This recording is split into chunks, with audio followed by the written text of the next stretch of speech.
Assalamualaikum warahmatullahi wabarakatuh. Selamat pagi anak-anak.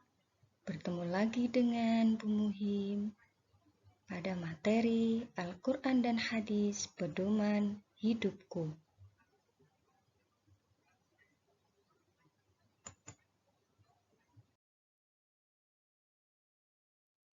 Tujuan pembelajaran. Pada pembelajaran hari ini diharapkan 1. Peserta didik dapat mengakui kebenaran isi Al-Quran dan Hadis dengan benar. 2.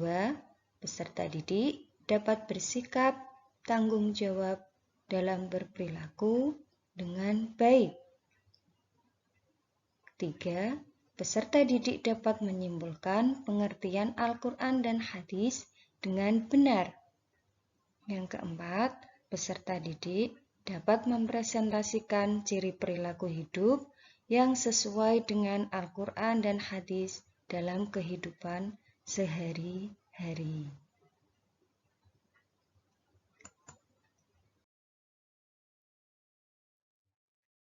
Silahkan dilihat, ini adalah gambar belajar membaca Al-Quran, di mana Al-Quran itu adalah sumber hukum Islam yang pertama.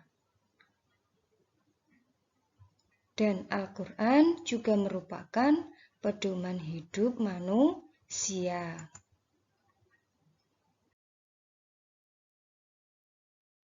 Memahami Al-Quran. Yang pertama, pengertian Al-Quran secara bahasa. Al-Quran berasal dari kata kerja qoro'a yang berarti membaca dan kata dasarnya adalah Quran yang berarti bacaan, sebagaimana yang disebutkan di dalam Al-Quran Surah Al-Baqarah ayat 185.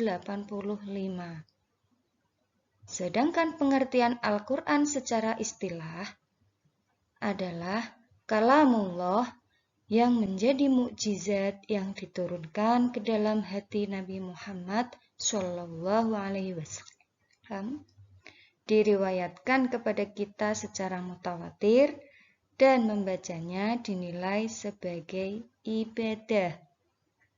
Pengertian Al-Quran baik secara bahasa maupun secara istilah.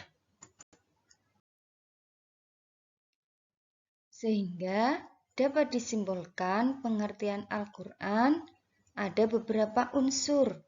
Yang pertama, wahyu Allah. Yang kedua, diturunkan kepada Nabi Muhammad SAW. Yang ketiga, perantara malaikat Jibril. Yang keempat, membaca Al-Quran merupakan ibadah. Yang kelima, diturunkan secara berangsur-angsur.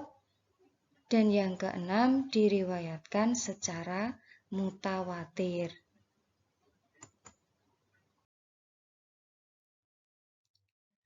Memahami Al-Quran yang kedua dapat dilakukan dengan nama-nama lain Al-Quran. Nah, ini contohnya ada Al-Huda yang artinya petunjuk dan Al-Furqan yang artinya pembeda.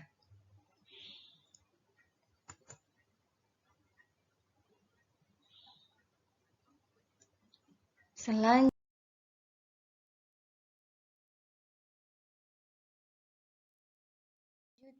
memahami hadis.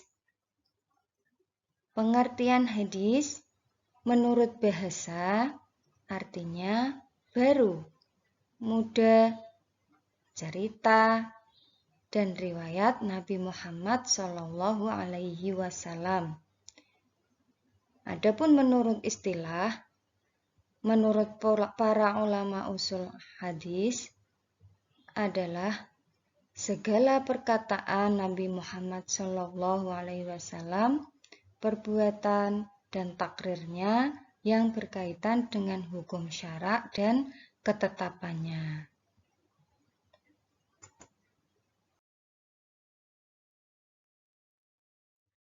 bagian-bagian hadis. Ada 3. Yang pertama ada sanad.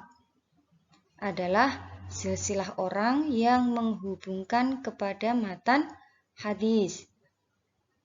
Yang kedua matan. Matan adalah perkataan yang disebut pada akhir sanad. Yang ketiga rawi. Rawi adalah orang-orang yang menerima hadis kemudian mengumpulkannya dalam suatu kitab.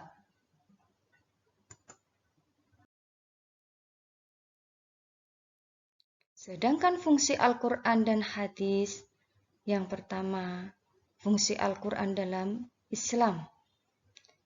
Fungsi Al-Quran dalam Islam itu adalah sebagai sumber hukum Islam yang pertama.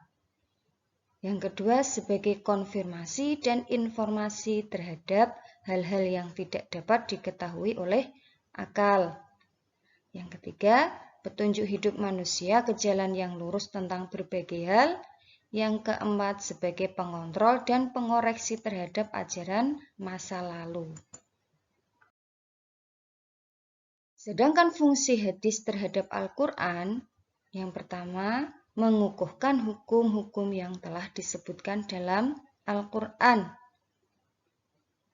Yang kedua, menafsirkan ayat-ayat Al-Quran yang bersifat mujmal. Yang ketiga, membatasi keumuman Al-Quran. Dan yang keempat, menetapkan hukum yang belum disebutkan dalam Al-Quran. Itu fungsi hadis terhadap Al-Quran. Cara memfungsikan Al-Quran dan hadis dalam kehidupan. Yang pertama, sebagai pedoman dalam kehidupan pribadi. Yang kedua, sebagai pedoman dalam kehidupan keluarga atau rumah tangga. Yang ketiga, pedoman dalam kehidupan bermasyarakat. Yang keempat, pedoman dalam kehidupan berbangsa dan bernegara. Yang kelima, sebagai hakim dalam menyelesaikan masalah. Itu tadi materi hari ini tentang Al-Quran dan hadis sebagai pedoman hidupku. Cukup sekian. Wassalamualaikum warahmatullahi wabarakatuh.